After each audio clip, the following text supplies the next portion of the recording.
Welcome to Location Filmmaking Part 3 of camera and lenses. We'll be talking about color temperature because it's extremely important. Color temperature is actually, long ago, a lot of people put in certain standards for them to actually talk about the temperature in film.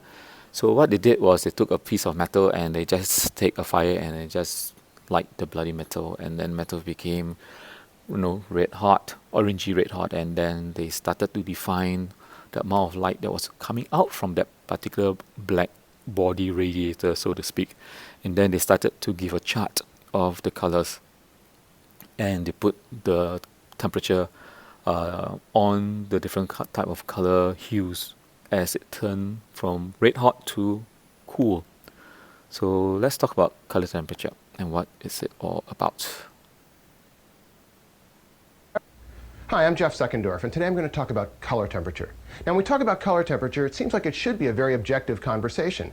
Color temperature is just how we measure the color of light, or more specifically, how we measure the color of a burning light source. Now, like fire, the hotter the flame, the higher the temperature, and the whiter or bluer the light that's emitted from that flame, like white hot. Conversely, the lower the temperature of the fire, the redder the light that comes off the flame. So colloquially, we refer to the blue light as cooler, like ice, and the red light as warmer, like fire. That's just the way our language works. So the scale we use to measure color temperature is called degrees Kelvin. When that burning black body light source heats up to 5,600 degrees, we call that daylight. And daylight is the average color that the sun produces during the day. And we mean average. Then there's tungsten, which is redder than daylight. It comes in at 3,200 degrees, and it's the color of most incandescent lights we use for filmmaking. Daylight, 5,600, tungsten, 3,200. Now, if it's bluer or cooler looking than daylight, it's higher degrees Kelvin. So a bluish twilight might be 10,000 Kelvin. If it's redder or warmer than tungsten, it's lower degrees Kelvin. So a household incandescent bulb might be 26 or 2,800 Kelvin, and a flame might be as low as 1,800 degrees Kelvin, much warmer than the light fixture we shoot with. Remember, our eyes are hooked to our brains, and although we see lots of different colors as we walk around the world, our brains generally interpret them as white. When you're sitting around your living room and the incandescent lights are on, we don't generally think, this is a nice orange light. We just interpret it as white, and the same thing happens when we're outside. But film and digital recording chips are different than our eyes. They can only see one color at a time as white. So if the chip in a digital camera is balanced for daylight, like it is in the red camera, then that camera will only see 5,600 Kelvin as white. And this is very easy to control with camera filters that convert daylight to tungsten and tungsten to daylight. But what if there are different colors in the same scene?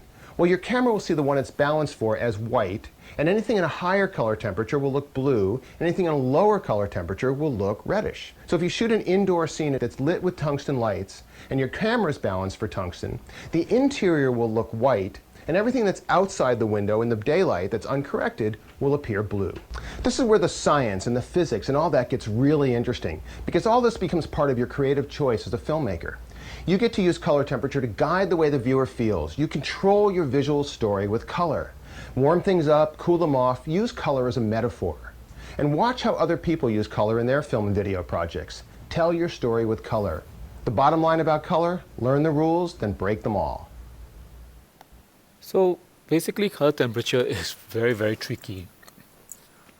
In the world around us, we see a lot of light, but there are a lot of parts that we really can't see. There are a lot of invisible light like ultraviolet, X-ray, and gamma ray, microwave, radio lights, radio waves, all these things we really, really can't see. We can only see what is within this particular area, which is why it's important for you to understand what's going on. Now, your greatest enemy when you're doing location filmmaking is the sun, because you're going to be outdoor. The moment a cloud covers the sun, you're going to get this. Okay, the color temperature is going to go really, really purplish, really, really blue. And if you don't do something about it, your actor will look like someone from Avatar.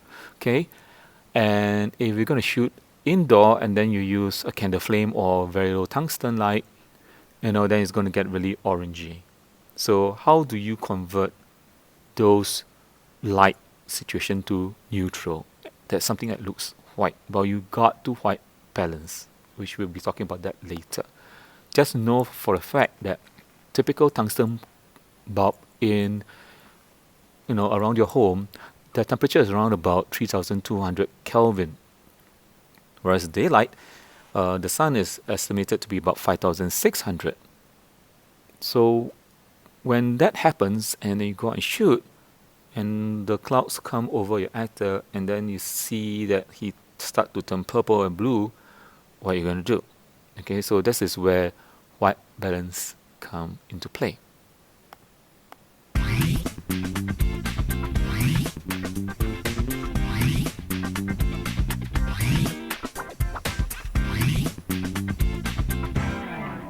Hi, I'm Matt with lightsandcameras.com. Last time we covered how different colors of light were measured, and that the scale that we measure the color of light is measured in degrees Kelvin. A quick review look at our chart from our last entry shows how indoor, incandescent, or video lights are mostly in that 3200 degrees Kelvin range, which is a little bit yellow, and sunlight is much more blue. Well, how does that apply to you when you're shooting video? Well, I could give you a really involved answer, but it really comes down to this. Your old friend, the video camera, for all of its advanced circuitry, is really pretty stupid. It has no idea what the color white should look like.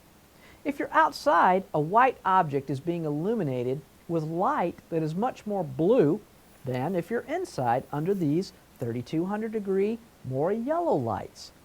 Yes, we can send pictures back from Mars, but your camera can't tell whether it's inside or outside. So you need to tell the camera where it is. Now, most cameras do have an auto white balance feature, but I've yet to see one that does a very good job, so white balance your camera. Many of the new consumer cameras even give you that option to manually white balance, even in the lower end cameras. And that really just involves showing the camera a true white object in the lighting conditions that you're shooting and telling the camera to white balance. So if you're outside under daylight, more blue, hold up a pure white object. It could be a white balance card or even maybe a pure white sheet of paper, and tell the camera to white balance.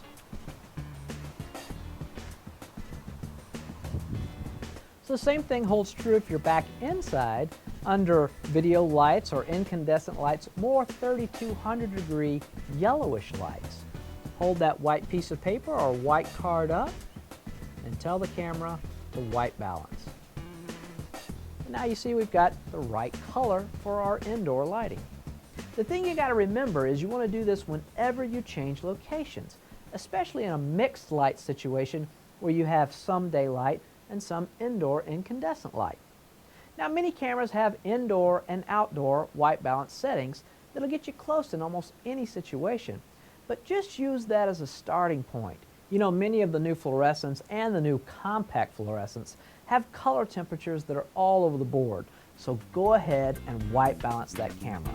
It just takes a few seconds to make sure that your camera knows exactly what the color white should look like.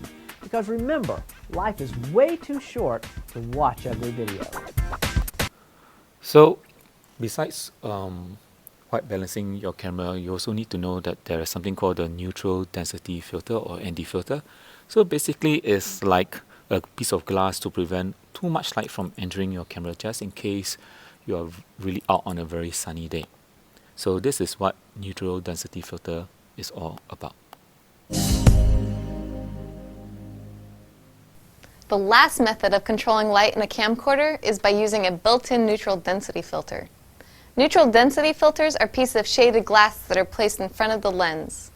Their purpose is to cut down the intensity of the light entering the camera. Basically, neutral density filters act like sunglasses for a camera. They're usually located on the front of the camera and allow you to switch between 3 different levels of shade. Each filter is usually measured by how much light they cut from the camera in f-stops.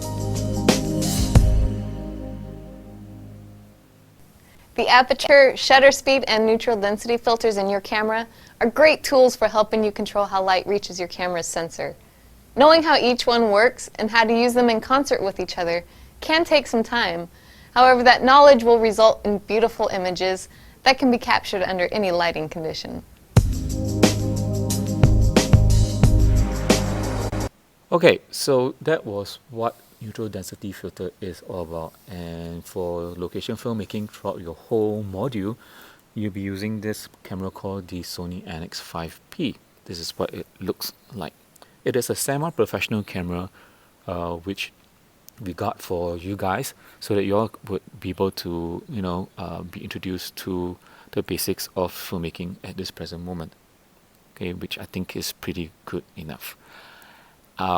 Please read your chapters, especially about cameras, chapter 3 of your book, from page 50 to 71 for your home reading.